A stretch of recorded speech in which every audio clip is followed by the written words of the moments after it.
1357 Masehi. Di sebuah padang terbuka, bernama Lapangan Bubat, utara ibu kota Majapahit. Udara yang semula hangat berubah menjadi pengap oleh aroma. Anyir darah, jerit kesakitan, denting pedang yang beradu dan pekik takbir. Para kesatria bersahut syutan di antara debu yang berterbangan. Ini bukanlah perang perebutan wilayah. Ini adalah panggung pembantaian. Sebuah tragedi besar di mana rombongan pengantin bangsawan yang datang membawa senyuman dan kain sutera harus pulang sebagai jasad di dalam peti mati.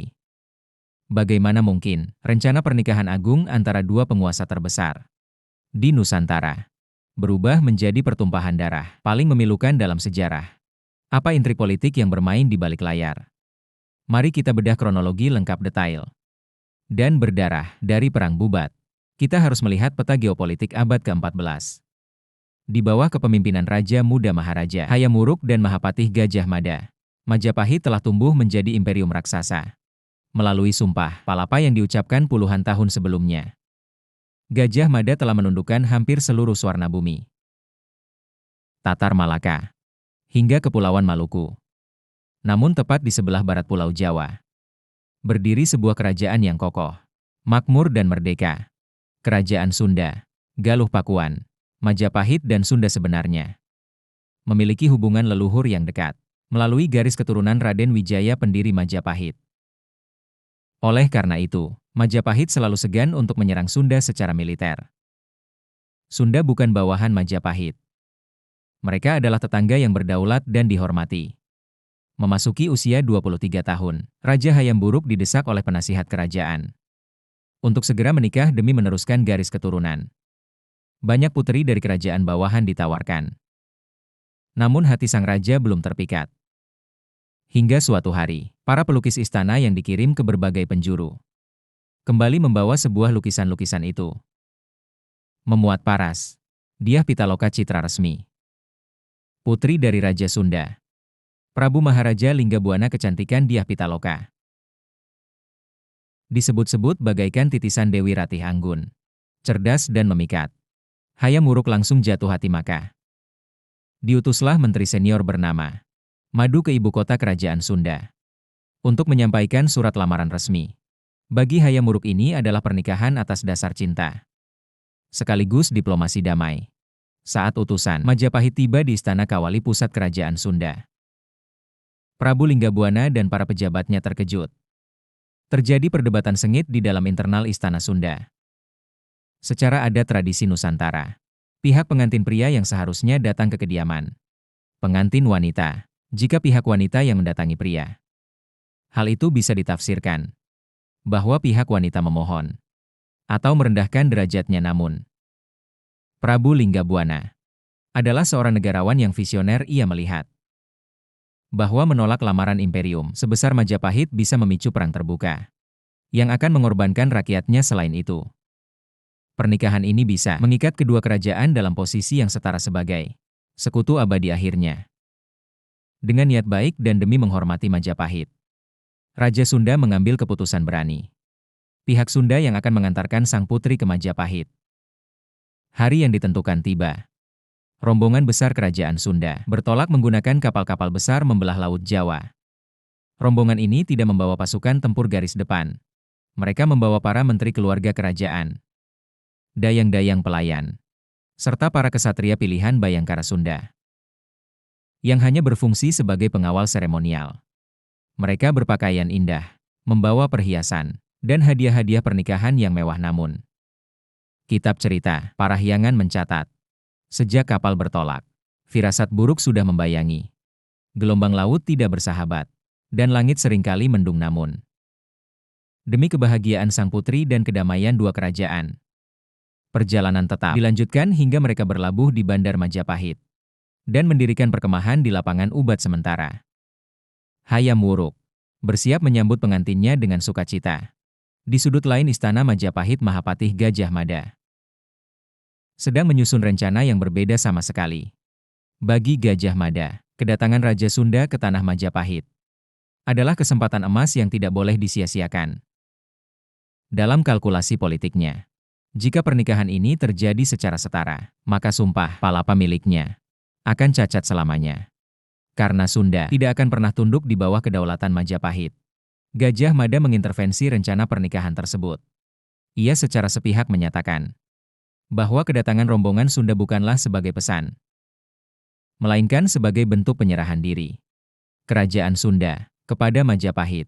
Dyah Pitaloka tidak akan dijadikan permaisuri yang sah dengan upacara agung, melainkan hanya sebagai selir tanda takluk Gajah Mada.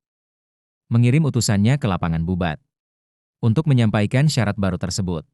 Mendengar pesan dari Gajah Mada, petir seakan menyambar di siang bolong bagi rombongan Sunda. Prabu Linggabuana murka para ksatria Sunda menggebrak meja. Ini adalah penghinaan terbesar terhadap martabat bangsa Sunda. Sang raja menyadari bahwa mereka telah dijebak di sarang macan. Menteri-menteri Sunda sempat memberikan saran untuk mundur dan kembali ke kapal. Namun Prabu Linggabuana menggelengkan kepala. Mundur dalam kondisi terhina seperti ini adalah tindakan pengecut. Sebagai seorang satria sejati, ia memilih untuk menghadapi takdirnya. Lebih baik gugur mempertahankan kehormatan daripada hidup sebagai budak yang terhina. Kalimat itu membakar semangat seluruh rombongan Sunda. Mereka mengganti pakaian pesta mereka dengan pakaian perang seadanya. Keris dihujamkan ke pinggang. Tombak dipersiapkan. Mereka tahu mereka akan mati. Tetapi mereka memilih mati dengan terhormat. Gajah Mada tidak memberikan waktu bagi Hayam Wuruk untuk mengetahui penolakan tersebut. Ia langsung mengerahkan ribuan pasukan bersenjata lengkap, termasuk pasukan elit Bayangkara Majapahit untuk mengepung lapangan Bubat. Dari segala arah, perang pecah. Itu adalah pertempuran yang sama sekali tidak seimbang.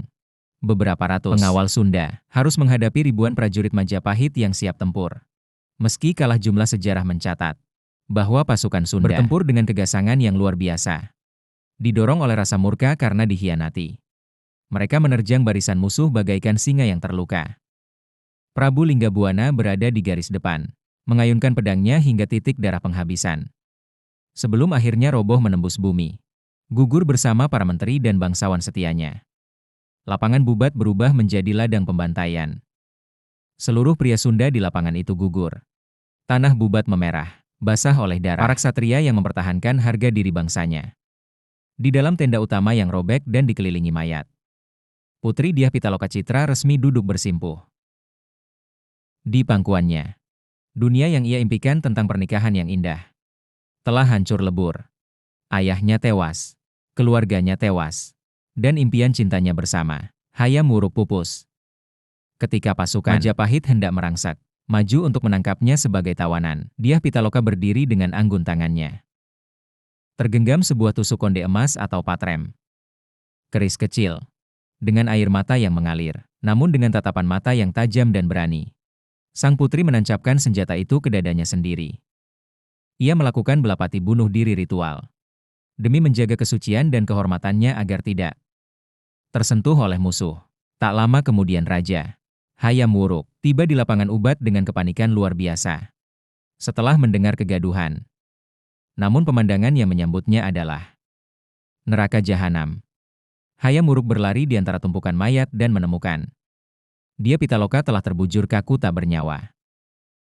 Sang raja runtuh memeluk jasad wanita yang dicintainya.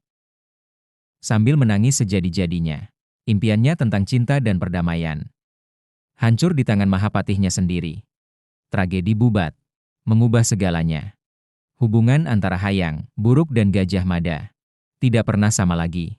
Hayam Wuruk dirundung duka mendal udeng jatuh sakit. Hingga beberapa tahun kemudian wafat dalam usia muda. Gajah Mada sang arsitek politik kehilangan kepercayaan dari raja dan keluarga istana. Ia dituduh bertindak lancang tanpa perintah. Gajah Mada akhirnya dibebas tugaskan dari jabatannya dan menghabiskan sisa hidupnya dalam kesendirian di Mada, Karipura hingga wafat pada 1364. Bagi kerajaan Sunda, peristiwa ini melahirkan duka nasional. Adik Dyah Pitaloka yang naik tahta, Prabu Niskala Wastu Kencana, memutuskan hubungan diplomatik total dengan Majapahit. Ia mengeluarkan aturan ketat yang melarang pihak bangsawan Sunda untuk menikah dengan pihak luar dari Majapahit Jawa. Lebih dari 600 tahun telah berlalu, namun gema dari lapangan Bubat masih menyisakan trauma mendalam. Dalam ingatan kolektif sejarah kita, Perang Bubat adalah pengingat pahit bahwa di atas panggung kekuasaan, ambisi politik yang buta seringkali tega mengorbankan cinta, ketulusan bahkan kehormatan kemanusiaan. Bagaimana pendapat kalian tentang kisah tragis ini? Apakah Gajah Mada terlalu kejam? Ataukah ia hanya setia pada sumpah politiknya? Tulis pendapat kalian di kolom komentar. Jangan lupa untuk like, share, dan subscribe untuk kisah sejarah Nusantara menarik lainnya. Sampai jumpa di video berikutnya.